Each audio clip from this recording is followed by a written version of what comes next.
My idea was that to join forces would allow people to mutually satisfy different kind of missions and goals, to allow us to bring our diverse audiences and our diverse talents to come together on a very large production. I mean, it's 3 acts, a nice orchestra, lots of songs, lots of dances, lots of character work, and so it's a expensive and ambitious production. So partly it was a producerial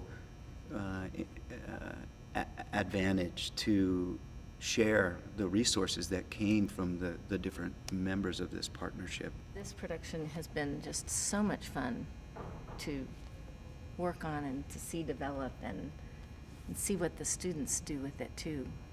I think they've really been challenged.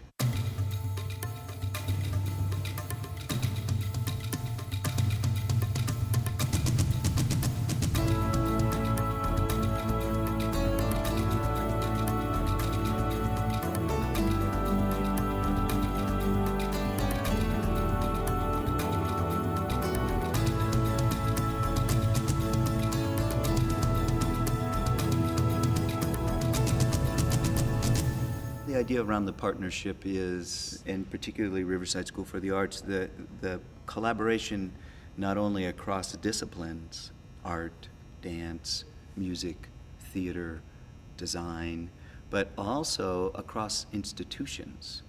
So we have this 501c3 cultural arts company, which is the Performance Loft, and then we have the institution, which is the University of Redlands, and then we have the institution, which is Riverside School for the Arts, entrenched in the Riverside Community College. I think the other aspect of the collaboration with the Riverside School for the Arts doesn't have students yet. They're in the developmental stages, and Carolyn Quinn, who's been the interim dean, was really interested in this whole process of collaboration, not just collaboration as artists, Chris's and my collaboration, but a collaboration of the other faculty members involved, the people from the music department, the other theater faculty, the students coming from different departments, music and theater, and some who aren't in either, I think. And we have a couple of students that also participate at RCC in the dance program that are in this production, and how that collaboration builds into a performance. Well, remember, this is just the beginning. Beginnings are always tough. Almost 9 months ago, I started doing sketches and researching the piece. So I think sort of figuring out what version, what script, and how to kind of interpret it. And then I had a lot of responsibility in casting and staging the show and interpreting the scenes and how the tech moves to support the scenes and transitions.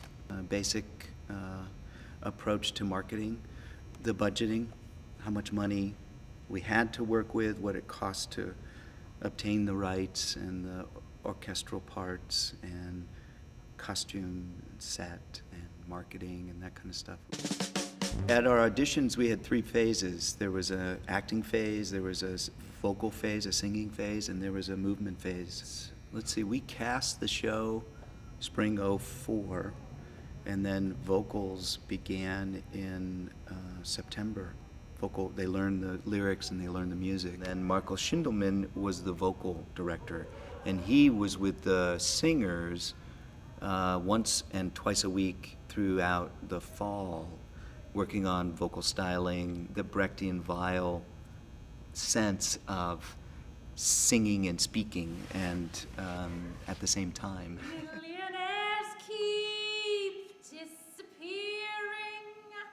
My gold bag's gone away. Mac the knife spans. My hair's gold now. How he got it, we can't say. Well, first it took the agreement of the lead collaborators, the vocal director, the musical director, the choreographer, the scenic designer, and the costume designer. We all sat around a table upstairs in the black box, and kind of, you need the willing commitment of those people, because they lead groups of makers and creators toward some final cohesive artistic expression that is a show. The first thing you do is figure out when you're going to put the show on, and then you start working backwards from there. When you're going to tech, when you're going to have your first run-throughs, when you're going to introduce lights, when you're going to introduce costumes, when you're going to introduce rigging and those kinds of things. So it seems to me that this is a really great time for us to come together and go, okay, what are we embarking on? What are our questions? What are our concerns? What are our creative ideas? I want to try and approach that notion these disparate elements coming together and fitting together in a way that is against all odds. And to find, so the production itself is going to have an edge to it, like it's almost like things are falling apart. Scenic elements fall, you know, it doesn't look like the stagehands are going to get the thing where it's supposed to be in time, that there's this sense of like, are we going to make it? I really want to try to get that. They were very much looking at going against the mainstream, trying to, in your face, opera and mainstream work. And so, you know, I want to try to find that. What's that edge? What's that attitude? What's that pose? What's that sense of I'm different? You know. So I think that's a big, huge challenge. And you'll see in the rehearsal schedule that I've done a lot of early workshopping with full company to try to create our own avant-garde atmosphere and sense of ourselves. So some design thoughts, very sparse. I think the world is really sparse. I have some visuals to share that might point in the direction. You know, these are poor starving artists. This is not a lavish production. I'm not looking at, you know, period authenticity. I'm looking at choices that suggest character justice or scenic justice, that speak to the downtrodden trying to reach to higher places. How they doing vocally?